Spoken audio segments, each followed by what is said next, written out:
I'm calling this meeting to order.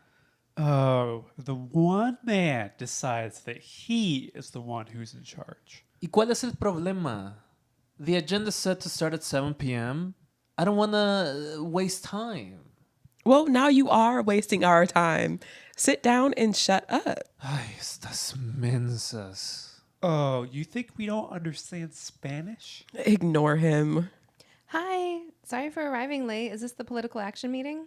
Yes, it is. Take a seat and ignore the pendejo. Pendejo. Yo soy un intelectual. Okay, on to what we really came here to discuss. How are we going to stop this massive heat wave? Oh, exactly. It's so hot I almost died on the way here. For real, I haven't sweat this much since 2025. I haven't sweat this much since I did the Apple dance at Charlie XCX and Troye Sivan's sweat tour. I would love to recap the entire night in detail. ¿Qué piensan, chicas? Shut up! I have an idea. What if we make a giant fan and cool everyone off that way? Huh. That sounds like fun, but I feel like we need to solve the problem at its root. Stop the fossil fuel pollution that's causing this climate crisis. True, but that sounds like a big problem. What can the four of us do that will make an impact? I'd like to call the question on my proposal to ask Charlie XCX and Troye Sivan to do a 10-year reunion tour for Sweat. And we spend the rest of the meeting planning the logistics because this is the most important event of the year. This is record behavior. You know what? I bet we can kill two birds with one stone. Hook up this time waster to our giant fan so his blabbering on will power the machine. I could get on board with that proposal. Me too. Sounds like we have a majority. Ay, caramba.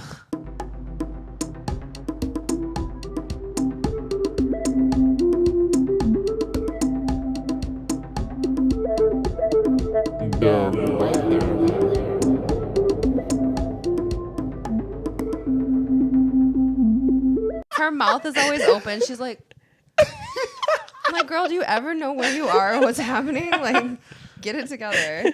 Yeah, I feel like I love confused girls. Do I don't you? know why. Oh my gosh, I love that for you. What a hard life you must live. Yeah. Which is crazy because you said that your girlfriend is a Capricorn. Yeah, she's not Yeah, confused. so she's not confused. Yeah. Yeah. I think it's like, yeah. My like guilty pleasure is confused girl, but I know like deep down Yeah. it's like that's not good for me. You need some order. That's not good Yeah. for anyone. Yeah. But before we get too deep into the memory hole, I want to introduce our two amazing guests. Because we got two big ones in the house. That's right. They call this El Paso de los Gigantes. I am your dove, AP. And I am your other dove, Marcy.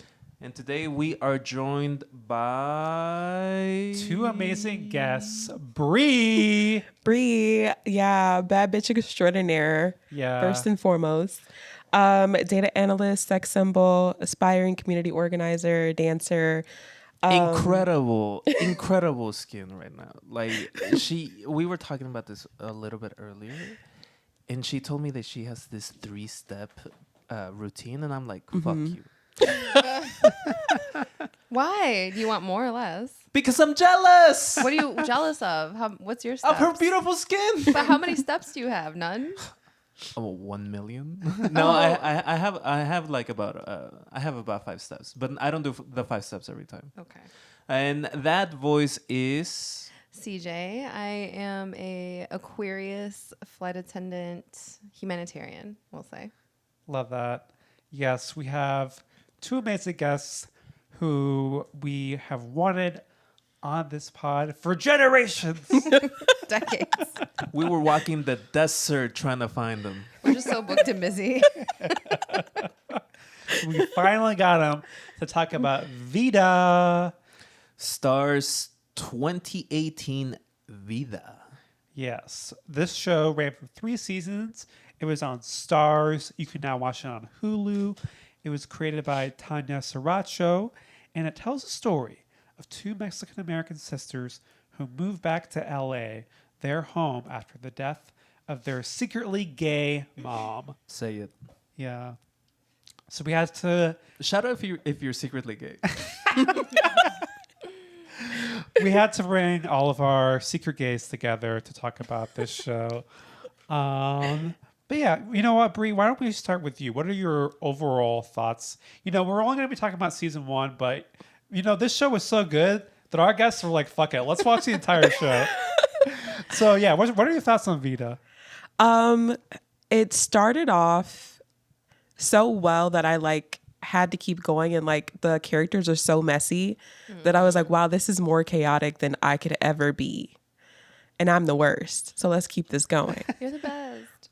Thank you. I love my friends. I just season 1 or Yeah, why don't we just start with season 1? okay. Season 1 of Vida was emotional. It was sexy. It was a little annoying just because the characters have these complexes that leave me going what the fuck? Somebody do something. Somebody listen to this person. Somebody watch out for that. Unpredictable. Very complex. Very complex in the emotions that people do and don't show. Not a one-dimensional character in this whole show. Nope.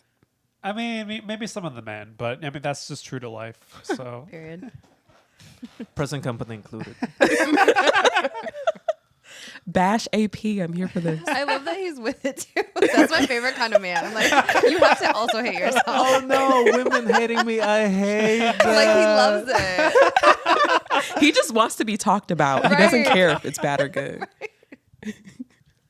But yeah, I did not think I would like it so much. I seen it all the time, just looking for shows over the years, and I never actually clicked on it.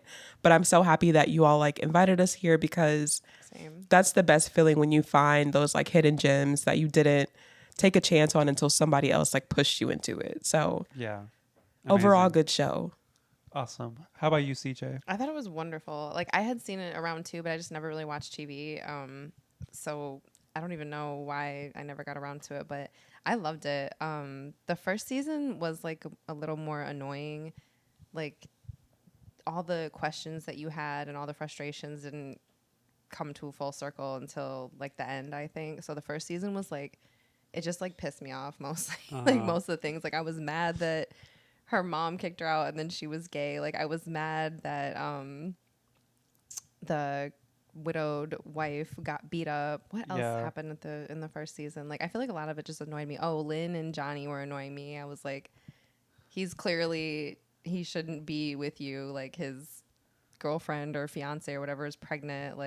And that confused me at first too at the funeral. When they started having sex on the stairs, I was what the hell is happening? I thought they were related. I was are they cousins? I was what is going on? I was this is too far. Yeah. I was so confused. And then I was okay, they're past lovers. I don't know. I don't know why it went over my head at first, but yeah, everything about the first season was annoying, but it was still good. I still wanted to watch more and find out more about the characters and stuff. Yeah, I feel it's a show. It's a great show that makes you kind of hate and love the characters at the same time. For sure. You're why the fuck are you doing this? But also I can't stop watching. Also you. relatable because I feel some of it. We I are was I also hate them frustrated. because I'm I do the same shit. Yeah. Yeah. It's Marcy, why are you doing this? I love you so much. Right. Well, how about you, AP, as the token man? Some might say the best man on this podcast. The best and the worst. True. I hit this from a couple of different angles. One of them being I'm a fan of Melissa Barrera. I saw the final, not the Final Destination. Oh. Be careful bringing up Final Destination because I watched 6 of those in the last week. Hey, Oh, shit. yo. The Scream movies that she was in, I really enjoyed her in it. And she is pro-Palestine baddie. Yep. Is she? Good. Yeah. I don't know any. This is my first introduction. she got to in her. trouble with I think, didn't they remove her from one of the movies From because Scream, yeah, she's because out. she's pro-Palestine. Yeah. Oh, I love that. I love her now. Yeah. Queen. I'm her biggest fan. Yeah. And I started watching this without any real knowledge on where it's gonna go, and then some pussy eating happened at a wake, and I was just like, Jesus okay, Christ. I see, I see what this show is about. And then I was not able to binge it only because I fell asleep. I watched 3 episodes, and then I watched 3 episodes the following night, concluding season 1, and I enjoy it for how its encapsulation of 2018 as a little bit of a culture, and also all these actors are so beautiful, and like they're so relatable, and in a kind of like, oh wait, I'm Mexicano Americano type of way. And yeah, you brought this to Dove Weather, and it was a good catch. Thank you. Yeah, so I watched the show when it aired 2018 through 2020, and I really liked it.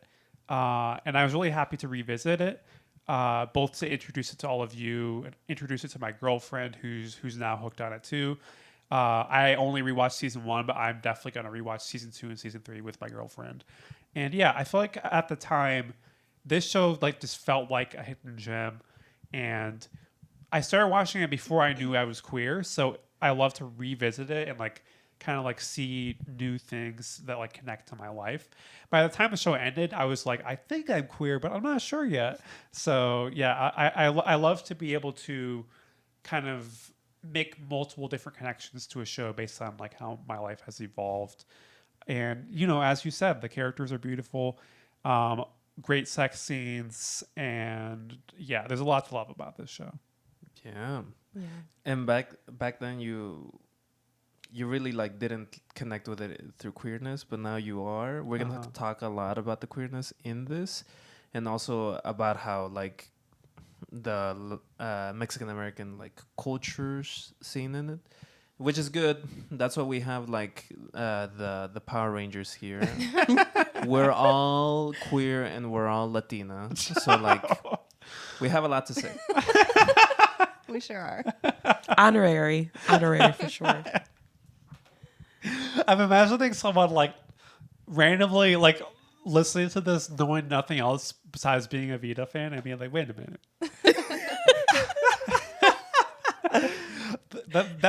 that trans girl does not sound Latina." I probably don't either, though. Marcy and CJ are Wexicans. Only Brie and I are like true-blooded Mexica people. True. Yes. Whatever you just said. Wait, are you part Mexican? No, I'm not. Oh, girl, see, that's how rumor gets started. I'm 100% white. I'll believe anything. Wait, but one thing. Oh, sorry. No, go ahead. One thing when we were at your carne asada, you were like, "Why don't you know the lyrics to this song? You're Puerto Rican, aren't you?" Me? Yeah, to me, and I was like, or you were like, "You're Afro Latina," and I was like, Oh, I probably was being funny. "Oh, no." But my sister has this thing, and you've met my sister before, so I love was your like, sister, huge fan, 5 stars. Wish Same. it was on mic. she has this thing where like we are West Indian, but like we also have like supposedly like Puerto Rican history, Oh, right? really? So like she will tell everybody who will listen, but we don't really have like a connection to it. And so I thought that she talked to you about it, and then you were like, "Why are you at this party not speaking Spanish?" And I'm No, like, I just talk a lot of shit, especially when I'm drinking. okay. I probably meant like through me. Okay, that makes sense. And I just like to spread misinformation. Same. No, literally same. I mean, let me tell you about this new vaccine.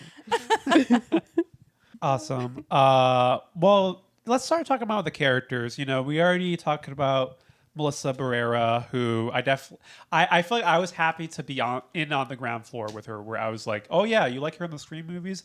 I saw her in this little known TV show called Vida in 2018."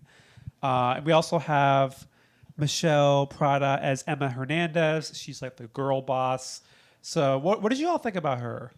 She's kind of a complex. Loved character. her, really Yeah. into her real hard. Like, I don't know. I saw like her attitude. I've gotten that before. Like people think that I'm like super mean and stuff, but you're just like, no, I'm just trying to like get shit done. And the rest of you are just like giggling and you lollygagging, and I like have to do things. So I like really related to her. Just, I don't know. I like her look a lot too. Something about like the bob. I used to have a bob like that, and I always wear red lipstick. Like I don't know. She just really like. I saw myself. Were you in her, girl so I really bossing in 2018 too? Unfortunately, yeah. Like I feel like I used to take everything too seriously, like her too, and so I just was like, oh wow, I so relate to this. I'm like, you can get through this, girl. You can like relax and be more calm. I'm with you. I really like her. I feel like I relate to her the most out of any one of the characters. In the like dichotomy of the two sisters, I'm definitely on the Emma side of things. Yeah, I feel that. But I've never had a bob. You should try one. You should. I would It have a makes you Robert. feel like. No, I think would it still be a fuck ass bob on a guy? Yeah. I think it would. It's AP. I probably It's a have fuck-ass one. We can make this happen. I would say I have like a love-hate. Well, I felt like everyone in the show could have some growth if they stopped fucking. Yes, For 1 also second. that. Like literally just 1 second. Ship But- these people to the nunnery. Literally, everyone except for Eddie was just like going at it. Like maybe if you took the coochie out of your mouth for 1 second. One moment, just to like think. Yeah, crazy. That is not the weatherproof. Keep that coochie in the mouth. Leave the coochie in your mouth is insane. Emma was a hard character to like. Again, I have like some parallels to like how she was brought up and like that like large resentment with, you know, your mom and that kind of like driving you to be who you are. But I don't know if it's my like personal issue with women who are like that, who are like super aggressive and like go getter and like I don't care if I come off mean, but that is like the antithesis to like who I want to be. Like that is like my biggest like fear is ending up that way, of like allowing what my mom has done to me to make me like mean and closed off, and like just the way that she treated the people that she was like intimate with, like all of that stuff is just very scary to me because I'm like, I never want to be that person. Ooh, I also agreed. think that like people have this idea of what like a go-getter woman is and like, oh, they have to be mean, they have to be aggressive, when I don't think it is that way. So either I am projecting and I'm like seeing myself in this character and not noticing, or I just like, I have like an aversion to women who are like that because I think that there is a better way to go about having those like traumatic experiences and living out your life after. And it's kind of like trickled throughout the season why she's this kind of type A, very smart, very competent, very energetic person, and why she doesn't take shit from anyone. I mean, she literally says why during the final episodes of the season.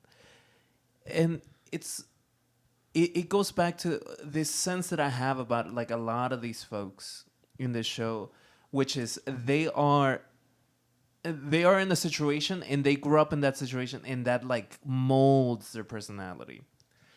And I think that like really like shows the depth of writing that this show has. Like it's willing to like show you those sexy ass like gay fucking scenes, but it's also like there's like backstory here. Yeah. And I think like with this character, especially in the first season, a lot of her actions are like, I'm gonna raise the rent on these people who I haven't even like gotten a chance to know. And it's like hard to love her character because of that. But at the same time, I feel like I'm so conditioned by TV just to like love characters even if they're flawed that I'm like, oh. At the end of the day, like, you know, it's like I'm trying to root for all these characters, and that's why it's kind of cathartic by the end of the season. It sucks that the reason why it happens is because like Eddie gets hate crimed, but the fact that like the two sisters at the end are like, you know what, maybe we can make this bar our own. We can like do it the right way. Yeah. It still feels cathartic, even if Emma's a landlord. I can't say that. I was gonna say like seeing her fight herself and trying to be more emotional with like Eddie in the hospital and the people that she like grew to connect with and actually like love. And even like her sister's relationship, like that is cringy to me. Like other people think like jokes and like, you know, Lynn might be a little cringy, but like having to see her like kind of battle herself in like, you know, this, I guess the front that she puts on that she doesn't care about anything to get through to whatever she's trying to do versus her like actually trying to like be emotional and be a human being. Like you kind of see her wrestle with that like physically when Eddie's in the hospital and like she wants to kind of like comfort Eddie, but she doesn't really know how, you know? Yeah. And she goes through like a whole like arc. This season 1 is built in such a way that it follows like a 6-day, almost 7-day time period. And so like she goes through it. It almost feels like the central reason why the sisters are back in East Side LA is because of the death of their mother. And like it does feel like she goes through the whole grieving process. Every single emotion you could have during that. Anger, sadness, horniness, like all of it. And I think that is why I like this character a lot. Like she starts in a kind of like power gay, evil gay like archetype, but like she changes. Yeah, that's what I love about it too. Because I always like see right through people like that because I used to be one of them. So I'm like, oh, she's gonna be a marshmallow. Like I already knew. Like look, as soon as you saw her, I'm like, yeah, she's super tough. Okay, whatever. Like, Yeah. Well, how about Lynn? You know, we all love Melissa Barrera, but the character can also be hard to love at times. hella annoying. So annoying to me. Yeah. And I know AP is the #1 Johnny fan. You want to see what I wrote my notes for I saw what you wrote. It's one, Johnny? like one word. Let me What here. was it? Here. This is the entirety of my notes on Johnny. Why are you Can you tell? showing me? Is it a slur? Can I not say him? Why? Oh my God, I would Just save read it out. him. Read it out. Kill him. I would revive him immediately. I love found him. these two fucking annoying. Okay, that's how. Okay, so we have like the same feeling. I have that feeling about Lynn, and you have it about Johnny. Yeah, it's like, you know, the worst parts of masculinity, you're like, you know, we have to kill, and then the worst parts of femininity, you're like, Yeah, So, yeah. for sure. I'm like, girl, you can't just be like dainty and clueless this whole time. Like, you need to help your fucking sister so she can be a little softer too. Like, they're just pissing me off. Yeah, There needs to be some balance. it's also kind of cool to see like how they only have each other, but like they're the complete opposite. Like, Yeah. I think Lynn is very frustrating, like very Yes. frustrating. Just watching her do anything was annoying. Even when she would like take clothes out of the box and like put them on, I'd be like, what the fuck is she doing now? You know, like. Esta pendeja. I think it was also just like that privilege of how she got to grow up so soft, and like now she gets to be a dumb idiot where like her sister like had such a rough childhood and had to like go and like struggle and get through life to become the person she is now. So I think just like the fact that her sister comes across as like a bitch and all that, it's like, because look at what she went through, what she had to survive, and then her sister's just like this pretty dum-dum and gets to just be that. Like, it's such a privilege, like it's unfair. I think that's what. And she's got this boy to call. Yeah, like whenever she she's feels just a like, little down. yeah, everything is just like at her fingertips. Whenever It's any annoying. negative emotion like passes by her, she's like, Johnny. I know. Yeah. Like, instead of feeling it, she's like, let me just like put it all on this man. Let's fuck up everybody's lives. Right, not just more. mine. Yeah. Just get on my nerves. yeah. I like how she's like, why did Johnny's pregnant fiance come into the bar and say that shit about me? Right. Like, why did she bring her picture of her baby? That's what I'm saying. She's so dumb all the time. I'm like, girl. Yeah, the lack of self-awareness. Ooh. I'm pretty sure I've seen that like in real life. Oh, for sure. But to like have it in that character who you're like, just like the whole time I'm just like turn around, walk out the door, or maybe like have some confidence in yourself. Like, care about your next step, like something. It's kind of like how like people are yelling at a horror film, you know? That's how I felt when I was like watching Lynn. You're like, pick up that book. For real. pick up State of Revolution by. Put the dick down.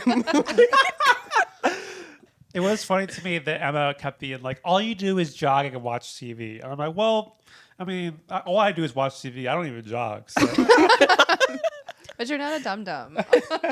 Not at all.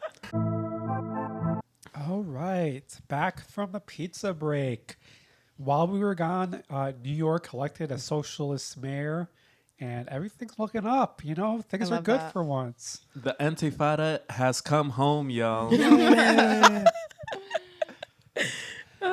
Speaking of the Antifada, let's talk about Eddie.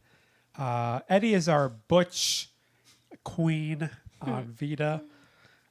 Goes through a lot of hard shit in the first season. You know, loses her wife, gets beat up, gets basically ignored by. Yeah, Eddie's desires are ignored by her new stepchildren. How do we feel about Eddie? I love her. I love Eddie. I think she might be my favorite character, or like top 2. The whole time that everybody else is like feeling and fucking, she is just going through it. Like her whole world has been shattered and everybody else is like, I'm trying to get ate out.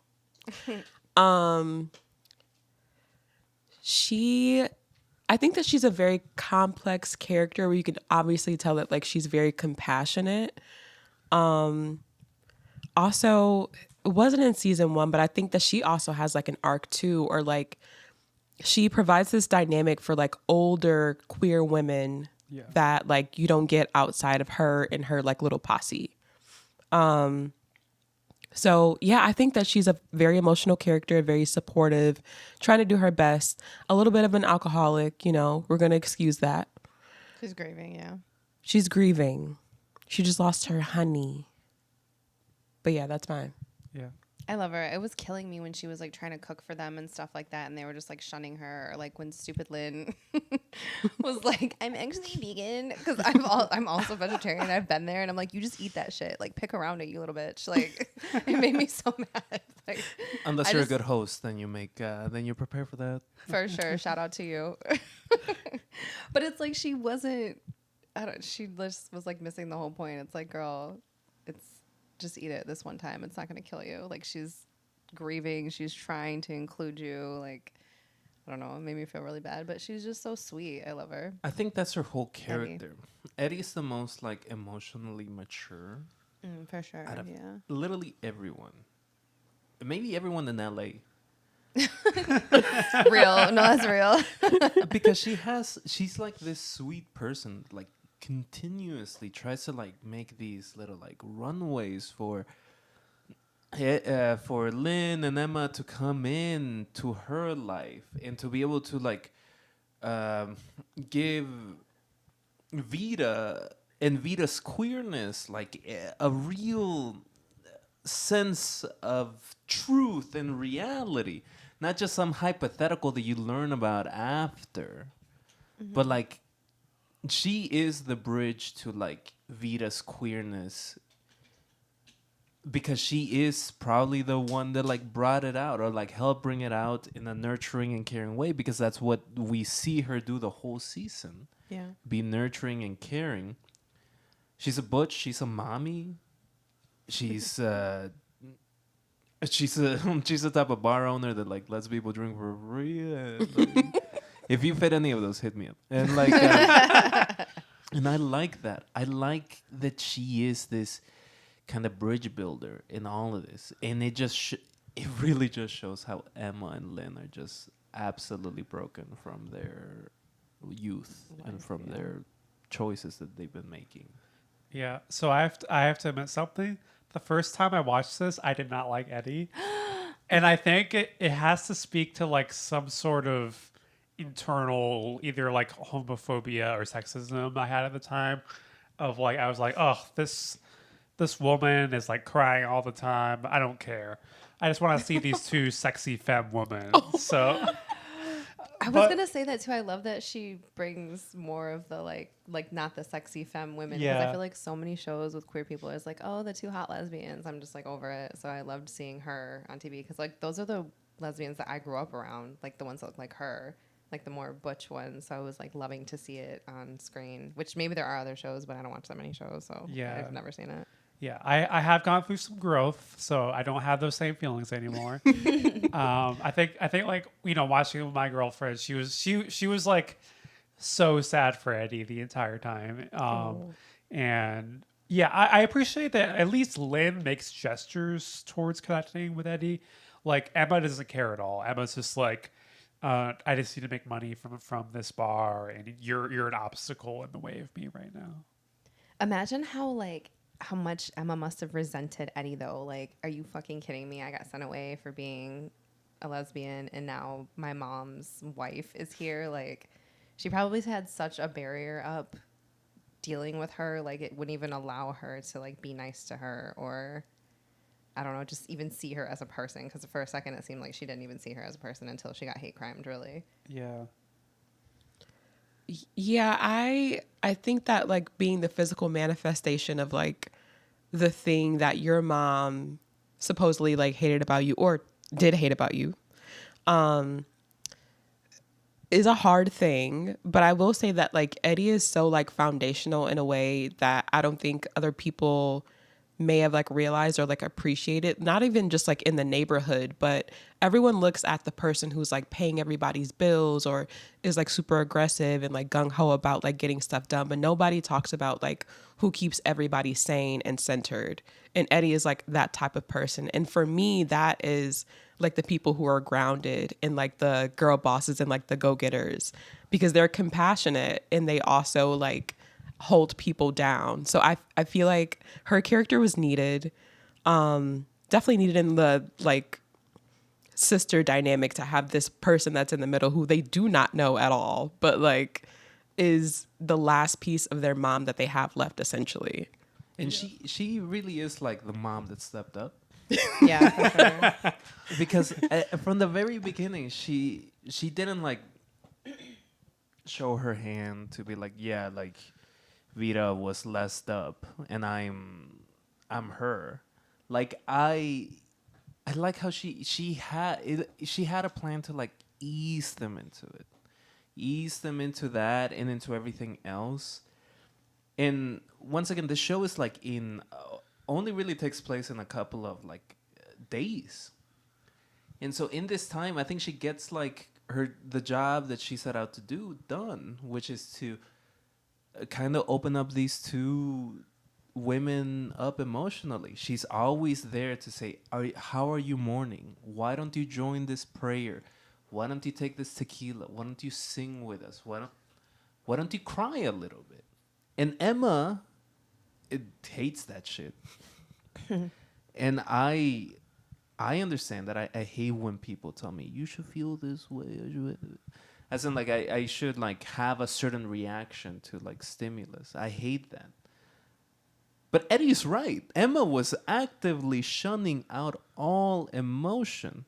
And Eddie slowly and caringly provided a way for Emma to, not give up on jerking off, but, like, to cry a little bit. and mourn her mother. Yeah. Yeah. Justice for Eddie. We're Team Eddie. Yeah. For sure. I think we're all Team Eddie.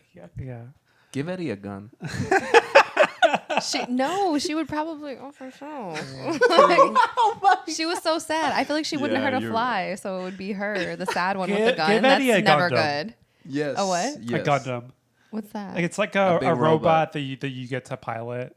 And you Okay. need to be like emotionally distressed. So like she might not be the best pilot in it. Right. Let's just give her a hug. How about that? Hugs, not Okay. guns. We can compromise there. Give Eddie a hug. Yeah. All right. Well, let's start talking about Mari. So Mari's kind of like in the other half of the show. She's a political activist, and she's not happy that Lynn and Emma are are back in LA and making trouble. So what do we think about Mari? I think she was my favorite. Even though You she's think like, everyone's your favorite? do I? Oh my god, see, fake ass hoe strikes again. I loved her though. Like I even loved how like misguided she was and stuff because she's like doing her best. Like she's just like trying to work it out as she goes. But yeah, and I know you haven't seen all of it, but I love how she like comes full circle at the end and like kind of figures it out. Like I was really proud of her. I think a lot of her like rage and what she like put into her activism was like misguided. For sure. So like she was taking care of her dad. She was working like 3 jobs. Her family seems to be like very traditional. She hasn't really gotten out there. She's still like figuring who She's a virgin. she is, which is crazy. That's frustrating. Crazy. She can't. I mean, she can't even like run to like a Johnny type. Yeah. Her brother. A Johnny type. I said Johnny type. I'm kidding. I keep trying to bring it back to the fact that I thought he was being incestual. I honestly forgot they were siblings. I 100 million Really? thousand hundred. I feel like it's so classic. Like he's like the tough like machismo guy, and she's a virgin. Like I feel like that's so typical because he would have like killed her if she would have talked to a boy ever. But yeah, I think that's definitely like a part of her anger too, is just like their dynamic and stuff. I had a hard time with her too. Sorry. I had a hard get time. emotional. Sorry. You can cry. This is a safe space. But Marcy just talked about how she hates butch families. Back to what I was saying, we're attacking you, no one else. Yeah, true. A lot of it is misplaced. Like she has to find somewhere to put her anger because she's not going to be angry with her dad. Obviously, like he's sick, whatever. She is very family oriented. She has all of these like frustrations about like who she is, what she should be doing. And I think that like it's rightful to be like anti-gentrification and all of this other stuff. But I do feel like she was just kind of like acting and like putting on a show mostly. Yeah, I think like key moment is like when she doesn't get her way at one of the meetings. She's like, okay, you know what? Screw with the everyone else thinks. I'm just gonna like graffiti the Lynn in Emma's bar. I am someone who is very pro collective action and anti individualism. So I think I like she has the arc in season 1 of like by the last meeting she like brings up like, you know, why are we not voting on this? And like she gets the collective action to happen and she gets people to vote for what she wants instead of what the fuckboy wants them to do everything. And as we learned in organizing, you know, sense of urgency can be a bad thing if you're like, we gotta do all the things all the time. True. I really do like seeing her arc. At the end of season 1, the whole point of her calling this vote is that she gains confidence to say what she thinks, not in the online I'm angry, I'm tweeting at the vice president way, but in a I'm getting collective action done. I like Mari, excuse me, because of that arc. I also feel a little bad for Mari. She serves as a like totemic figure in this show. She's technically well, I guess you could say even Johnny, right? But Mari more so. She is this totemic figure that is stuck in the place where she was born, in the conditions that she was born. She is broke. She, I don't think, went to college. She is taking up this fight against gentrification and economic development in Boyle Heights in Los Angeles. And she has to be the punk and the political person, and she's the like working class figure. Like she doesn't even have a car. Like the show actively like puts all of these things on her to the point that like she effectively gets revenge porn of her like created and released. And not she's not the she's not the only character that's like beaten down literally. But I kind of dislike how Mari is just so. It's this lightning rod for like the common horrors that like women face, and I kind of dislike that about her. I kind of dislike this presentation of her. I think there could be more because I think it's kind of like there's two shows within the show, and three of the main characters are in the show with Lynn and Emma and Eddie, and then Mari is kind of on an island. She has her friend, but like her friend mostly just exists to be a foil to her. So I think I would love to see more of like, you know, the people in the group kind of like trying to internally organize and like have discussions and kind of like come together. So I think I agree with that part of what you're saying of like, it would feel like she wasn't like on this island if we got to see kind of her interact with more characters than just like the interactions we get. And that could come about in season 2 and 3, which I did not watch. I do know that the show presents her different than Lynn and Emma, and not maybe in the way that like the showrunners intended, because Lynn and Emma have a larger security net around them. Like we learned that the apartment complex and the bar that they live in has been in their family since their grandfather, and we know that Mari just doesn't have much, if anything. So like I think that like makes this divergence in between Lynn and Emma being able to like move up the economic ladder and Mari just being stuck, just being forced to be pushed around by the economic forces changing her neighborhood. But the show does not really like hit on that in any real like in a way that I feel satisfactory being like a political person and organizing around Chicago. Like it feels way less. It feels way more like one-dimensional than like Emma and Lynn. I think in like contrast to Emma and Lynn, and this may be like contradictory to what Marcy has said, but like Mari is a character who does everything for the collective. Everything that she does is for somebody else or for everybody. Even like the sexual act that she did, it was like, oh, this guy wants me to do it, so I'm going to go ahead and do it.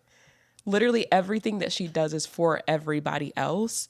And I think like being able to see the contrast between her doing everything for the collective versus Lynn and Emma being like me, or I is, I think that was really important. Yeah, I do agree that like for the most part, she is a character who is doing it for the collective. Like she sees herself, she creates these vlogs in order to like bring attention to these issues and do it for the entire community. I just think that moment was one where she like went off and like did an action by herself instead of like doing an action with like the rest of the community. I also just think like I don't like this show is too like sexy to really like talk about the internal politics of the show. It is. I thought that's why I liked it because I had like everything.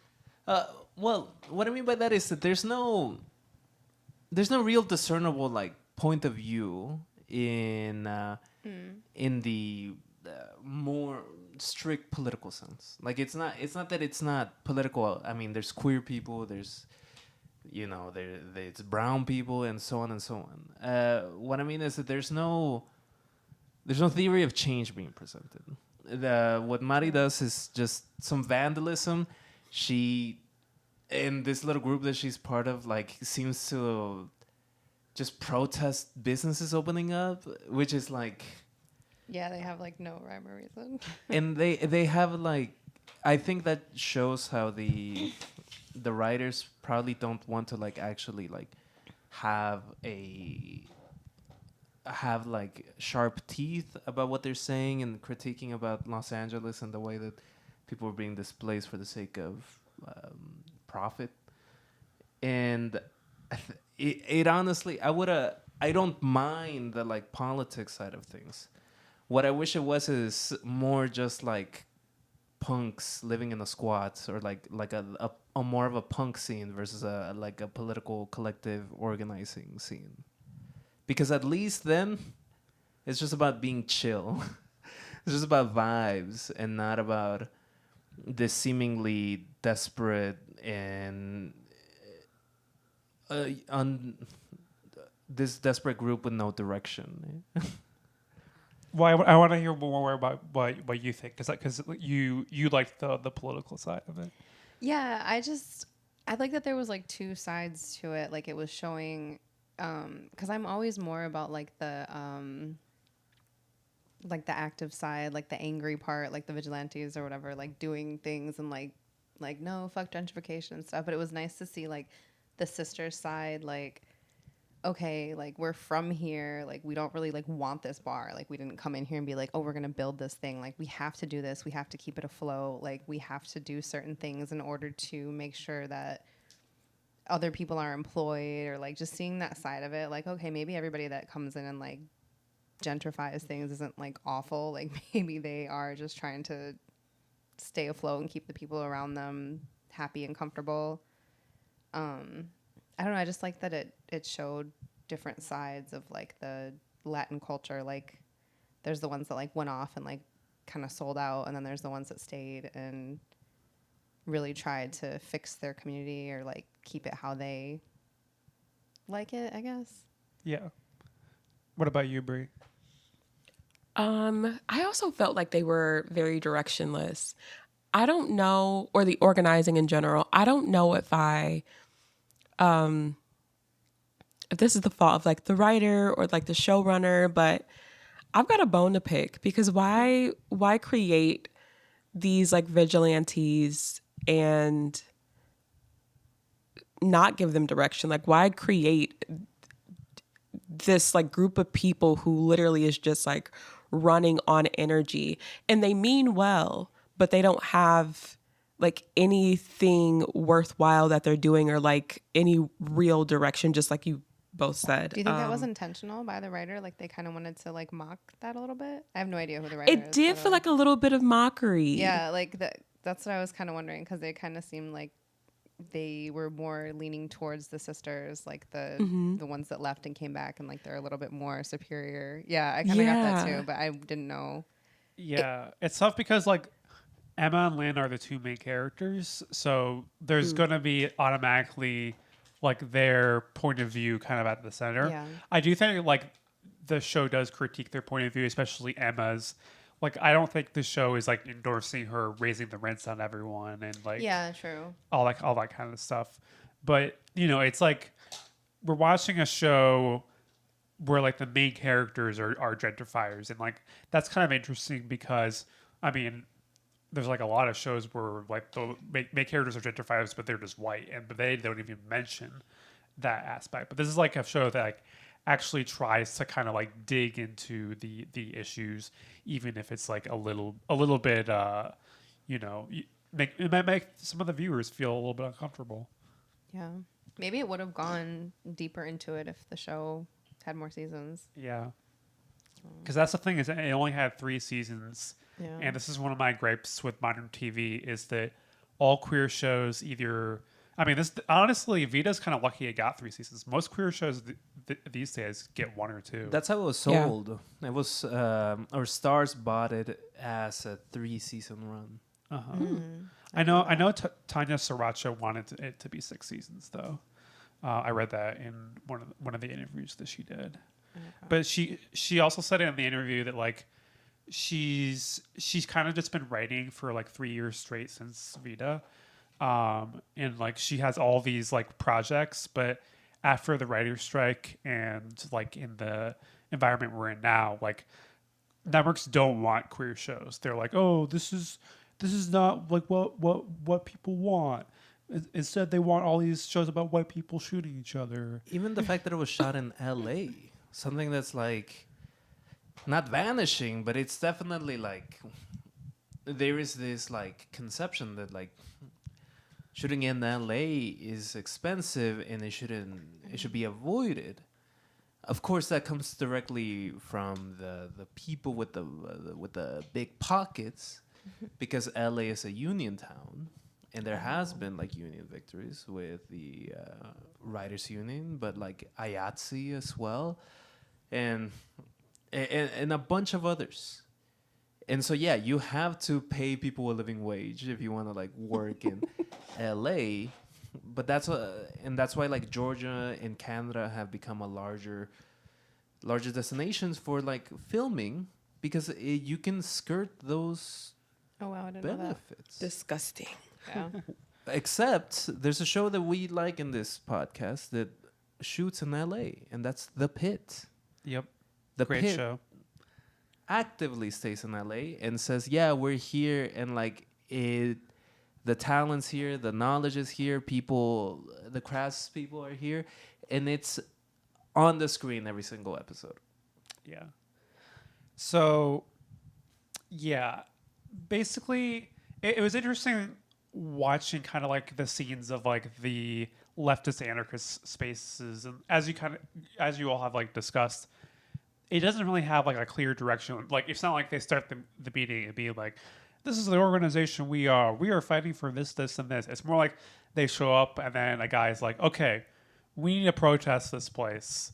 And I think part of it could just be like, well, they're not gonna, it would be boring to like watch like an entire political meeting where they're voting on bylaws and all that kind of stuff. My point, I think it starts from a kind of like a misconception of those kinds of spaces, because what it kind of falls into like a cult of personality situation. Like, this guy is the one that like leads and decides everything. Except I've been in many leftist spaces and I don't see that. Also, like, I slowed down the scenes where they had their like meeting, and there was no poster of like Che Guevara or Zapata, and I'm like, what? Come on, I these feel like are it was in Mexicans? someone's room or something. I thought I saw one, but that might have been something else. It looked like a squat. It didn't even have a Yeah. front door.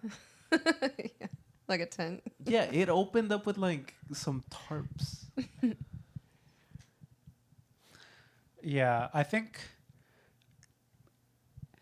I've definitely been in some anarchist spaces where it's like you're just meeting in someone's basement. But yeah, I think I did enjoy the political aspects of this show, especially like the first time, because I was like, okay, you're not really getting this kind of thing in like many other American TV shows. True.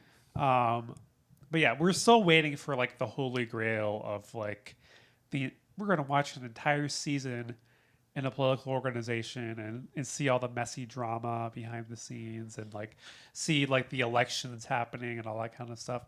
Yeah, maybe we'll have to write that show. I think there's some shows Yeah, to you try to should. do that. There was a show on HBO last year with Robert Downey Jr. called The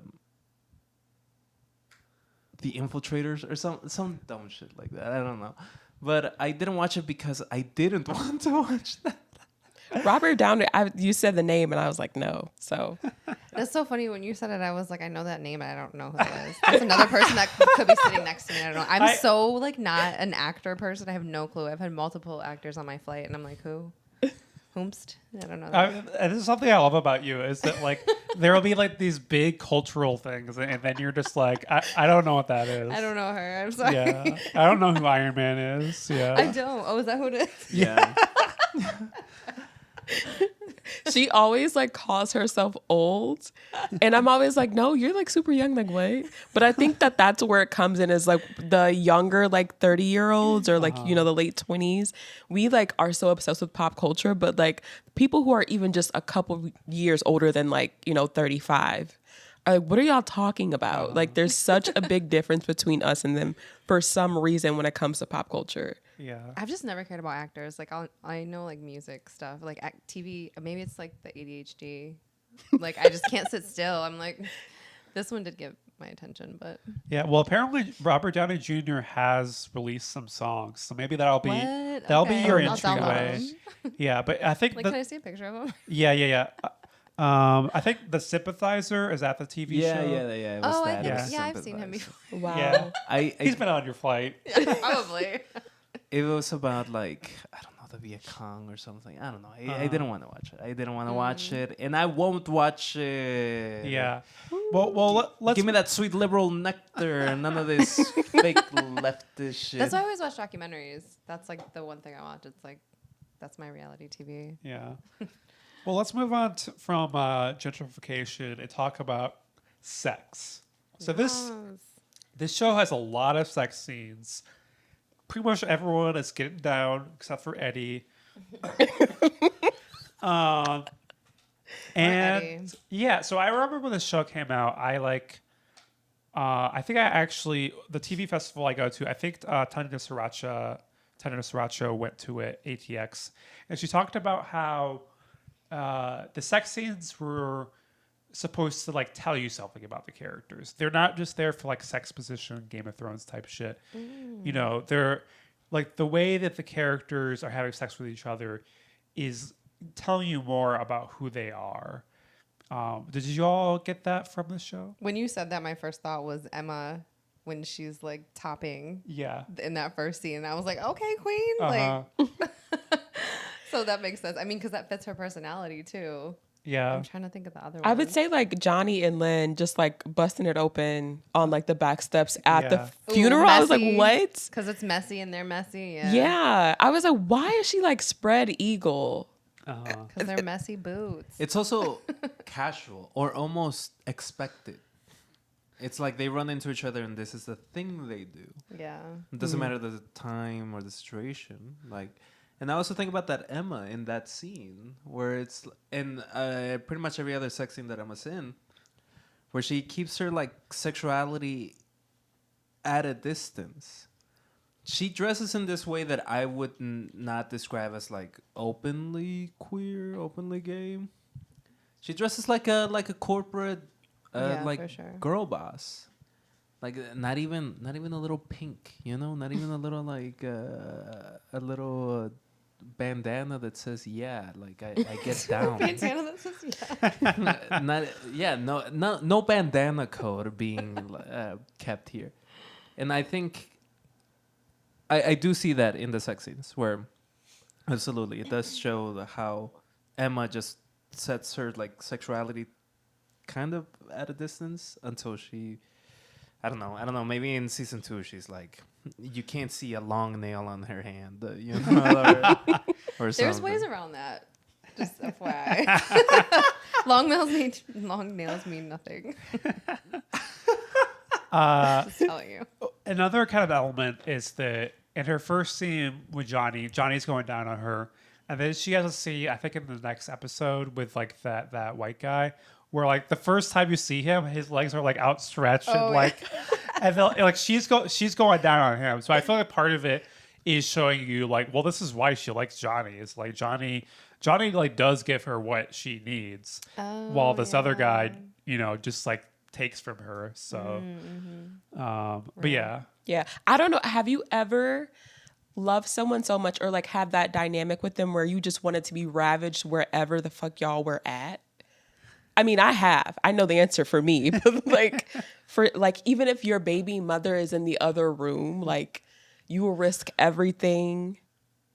I haven't been there, but I kind of want to be there. I was, but you don't want to be there. It's like Yeah, the I most wasn't, you don't wanna unhealthy be there. thing ever Yeah. in life because it's like all you have, which is why I see in them too. Is like all they really had was sex. Yeah. We're all just looking at AP. All I will say is, you know, if I don't get the calendar invite, there's gonna be no condom, no nothing.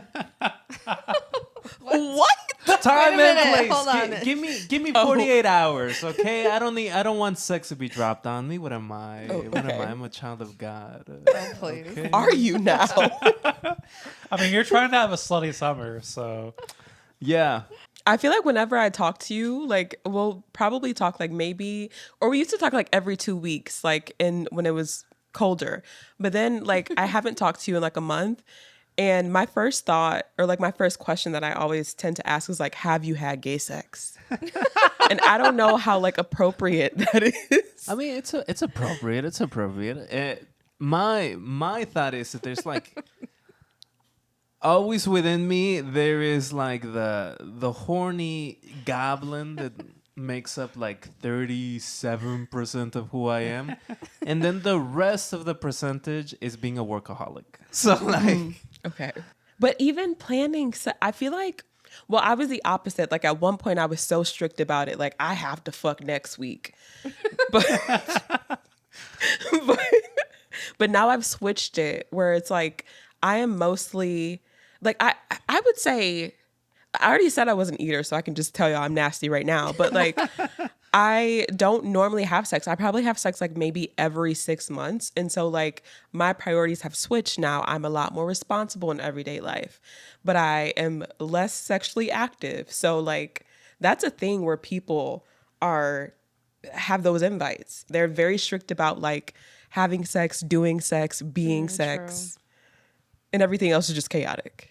But you know, I know another thing this podcast elicited was thoughts on flicking the bean. It was a lot of it. I loved that. Honestly, is flicking the bean not like the best part Of the show? of? Of sex. Oh, for women, yeah. I'm just gonna say like in general of everything. Yeah, it was astounding to see like people continuously like have these like emotional upheavals and then immediately they're fucking after. I was like, are we all like that? Like, is that how it would look if like you watched our lives? Like, I'm crying in a corner and now I'm gonna go fuck this man. It depends on the situation, I think. depends on the man. Yeah, true. Because I feel like even when I do have like my sex times twice a year, I feel like it just happens. Like the solstice. and Right. the- Every sex solstice. Which seasons are your sex seasons? I would say around like fall. Fall is like a great sex season for me. I don't know why the weather changing and being like a little bit more airy does it for me. It's too damn Why am hot I right whispering now? By the now? time you get over, you're being airy. By the time you get over there now, you'll be like melting. Summer starting is Same. terrible for me. I don't like that. The beginning of summer, terrible. Wait, no. But you're fall a for sure. If you're a fan of Jeff Rosenstock, you would know when summer starts. June 20th. 21st, and the weather is the worst. True. I agree with that. I you know, when I think about like masturbation, like we live in a renaissance of masturbation. Just both as a concept and the accoutrement that come along. Oh, it has coochie in it. Yeah, and I think about how I'm not really. I'm not a gooner, and I've never really like been in the goon life like What the that. hell Can is you a define gooner? I also don't I know. was That's like, one excuse thing. me. We're both like, what? When I think goon, I think like you pull your hoodie over your Yeah. eyes and you rob a bank. Yeah, Like, I'm what? not, I was not expecting Does to. that get you off? I was not inviting some people on my podcast to describe gooning, but it's just like, it's this kind of like extensive effort that some people online take to like masturbate for a long time. A long Oh, time. And it's- edging. Oh, and Edging is part it's of it, but edging? it's more of a subculture. It's the subculture of masturbation. To kind of like Okay. a gross degree, like a Sounds big, like some 4chan shit. I don't like to spend that much It's time on it. I actually- got stuff to do. It's actually, I think, just all over the internet, unfortunately. Oh, okay. And I bring that up to say one of the things that, although I'm not in that culture, you know, I'm chaste. I'm a nun. Oh, Soy okay. una monja. And Lie again. and I But I'm a big fan of The Bald and the Beautiful, the podcast with Trixie Mattel and Katya. I forget her last name, her drag last name. But Katya in it is just so pro like self-sex in a way that this show I think really represents that too. I think what Emma does outside of like her fuck sesh is just self-sex. It's a way of like being sexually liberated and provide herself what she wants. Yeah.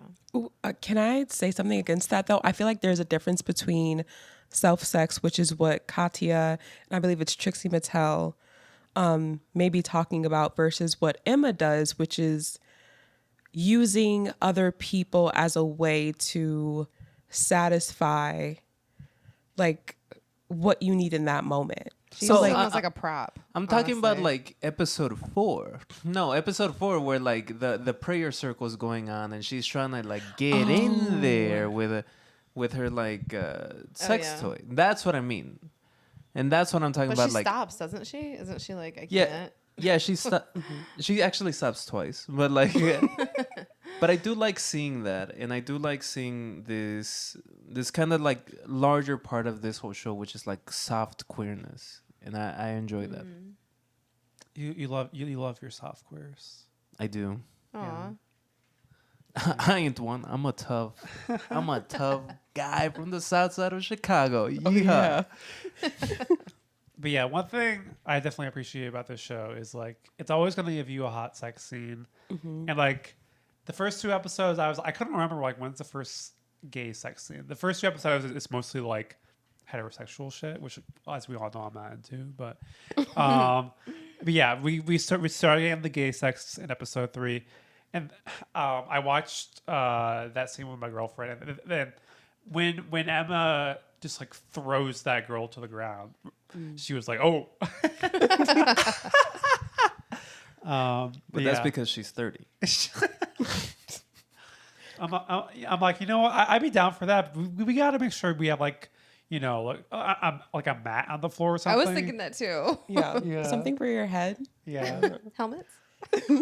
Yeah, there was no PPE on that woman.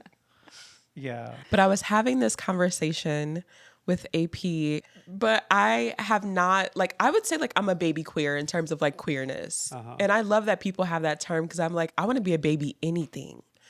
I am still like coming to terms with my queerness and like what that means for me. I think anyone who is moving from like a like patriarchal, like traditional, like nuclear family mindset, whatever, like all of that stuff, and moving to like a more radical one has that like light bulb moment where it's like, oh, I don't have to center men and what other people and what like society says I should be doing and like who I should be liking, who I should be loving. And this show was great to watch in this moment because I'm past that light bulb moment, but I'm still like trying to figure out like who I like, how I want to like express myself in queerness, etc. Wouldn't even like tell people. My sister will literally ask me all the time, like, "Are you gay?" Like literally, we'll be washing dishes. She'll be like, "Are you gay?" And I always say, like, Crystal, that's a terrible question to ask people. Like, stop. But I don't like. Can I say yes? Like, can I? Is that? Yeah. If that's what you feel. Yeah, I'm like, Absolutely. so this, like, getting asked to like watch the show and like talk about this has definitely like helped me come to terms with like gay sex specifically, and also like feel myself more in that, not like a masturbation sense, but like Billie Eilish has talked about, like, maybe it was her or it was Renee Rapp. Honestly, I get them mixed up. They Fair. both, one of them talked about like masturbating in like the mirror and like you said earlier, someone said it earlier, but like seeing yourself as like sexy. Like I see myself as sexy, like outwardly, I feel like a sex kitten 24/7, but I've never been like, I am sex. Like I can be sensual in myself. And so this show has like helped me with so many of those things that I just like talked about.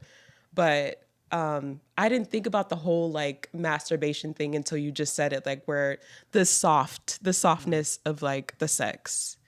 Yeah, I love that. I love that this show has brought that to you. And yeah, you know, we love you. We love that you're part of our queer community. Oh, thank you. We Don't make gotta me cry. we gotta get more people on mic to come out. Like I think that could be like a corner we market. Yeah. No, don't bully people into that. That's crazy.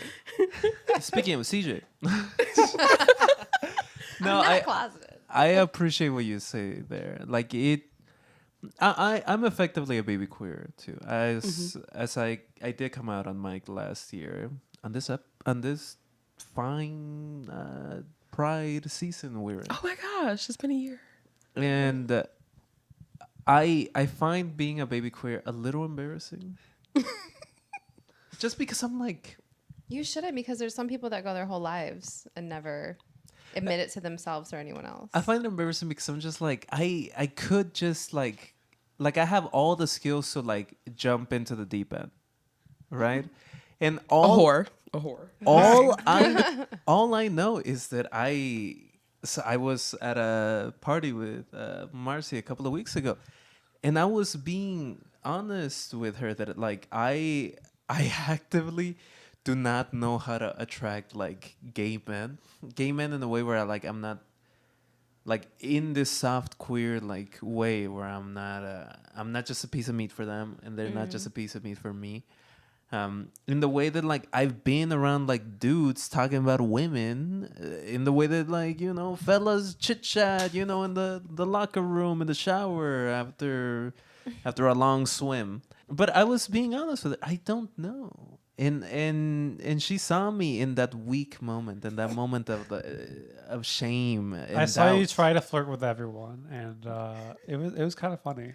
And I left with a couple of numbers, but that doesn't mean I was like, I understood what the fuck I was doing. I was just no one knows what falling we're Yeah, doing no, on this it's- earth. Like straight, gay, queer, anybody. No one knows what the fuck we're And doing. some people never get any numbers, so True. And I like how this show, and in that moment where like Emma was going at it by herself for herself, like I do like that. That's kind of the only time like her own sexuality was not either transactional or domineering.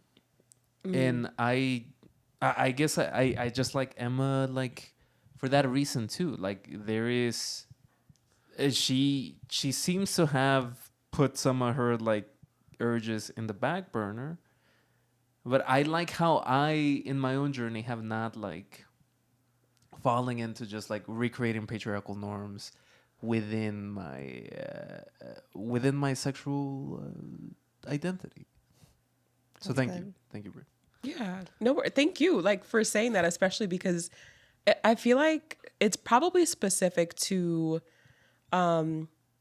cis males who come out as like queer or gay, but like people still try to like enforce those roles. And I don't know if Vida tackled that, like the whole like, oh, who plays the woman and who plays the man kind of thing. Like people are still talking about that to this day. I think I saw like a tweet the other day that was like, oh, am I so wrong that as a masculine gay man, I like masculine gay men? And somebody answered like, you know, you're just doing what you think you should be doing and like what people tell you is attractive. Which is, people go hard as fuck on Twitter. Twitter queer discourse is literally hell. Is it? Yeah. Yeah. I've also never been. You could say I love the color blue and somebody be like, so does that mean you fucking hate red? Yeah. Like That's how TikTok is too. I feel like if sounds similar. All these social media platforms are just designed to make you fight Crazy. fight with each other and crazy.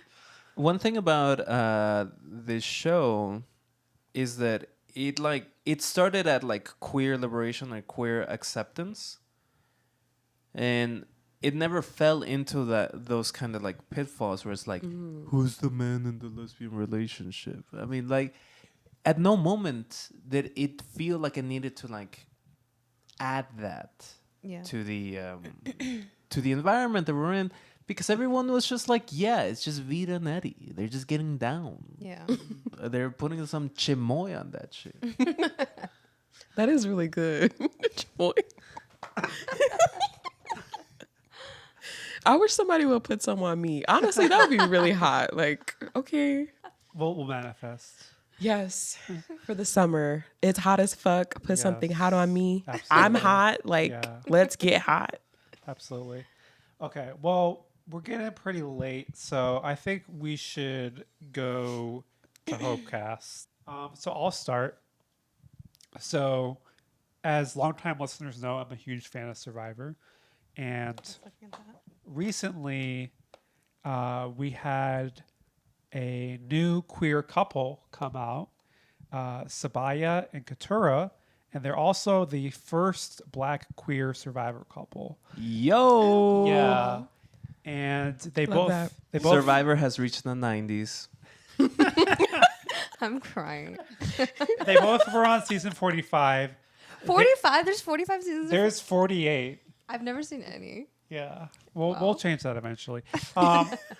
Yeah, they were both on season 45. They didn't actually get to meet each other on the season because they were on different tribes, and one of them got eliminated quickly. But then they actually made like a connection in the bathroom, like right before they were brought to the island. And then they like just became friends afterwards. And then they just started. One of them was like in North Carolina. One of them was like on the East Coast. And they just like started like hanging out with each other. And eventually they were just like, are we doing this? And then they started dating each other. And they just came out this week in an Instagram post. And it's sexy as hell. And yeah, I love seeing their love, and I hope that they're cast together on a future season of Survivor. And I'm just really happy about it. Yay. Black love. Power. Very powerful. I can go next. It's super personal, but all my life I wanted a fatter ass. Ooh. Got to. Yeah. And so like I have 3 sisters. Their asses are all very round. Mine has always been very wide. But within the last 6 months, I've been noticing that like the middle region of my ass, the part that makes the ass fat, has been growing finally. And I don't know maybe it's my mindset. I don't know what's it probably going on. is because I've watched you say that your ass is fat for like since I've known you, and so maybe it's Do I say and growing. Yes, because I remember I was like, oh wow, she always says that. I should say that. Like, let me just say that. Like, I need to just say that. Like, oh my God, this so one you probably time manifested it. I think so. I think that's what I'm doing because a couple years ago I kept tweeting that like I want Rihanna's top lip and not Beyonce's. And that was like before I stopped being a stan. But then like my lip I got a better appreciation for it and it didn't look as thin to me anymore. So I think that like you can manifest a fatter ass, but I have hope for my ass being fully round one day and not just wide with amazing hips. It can get better if you have one of the 3 or 2 of the 3 and you don't have all 3. We're going for all 3. Period. Ass science. Yes. I love this for you. Okay, Thank I'm gonna you. say mine before AP takes it, but mine is that the mayor of New York. Yeah. What's his name?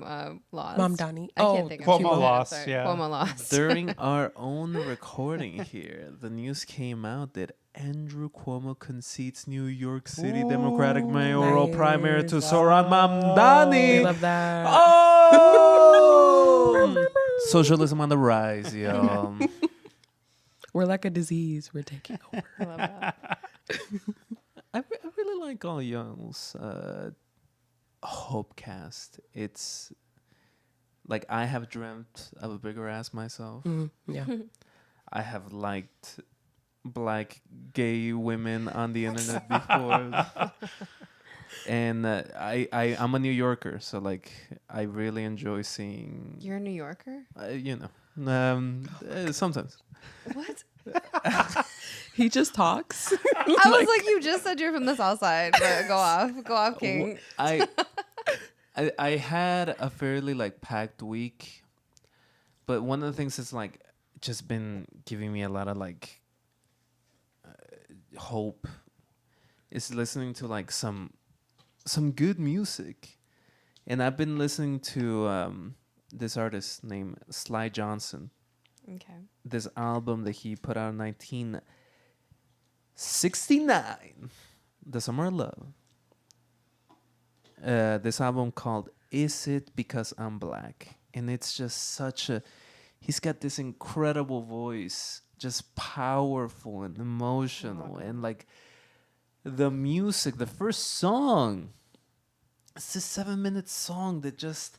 in this heat and then this like disaster of a moment in history that we live in, just the connection that I see of the struggles of the past and the struggles of today, and the beauty and the sadness and the like strength has been very affirming to me, and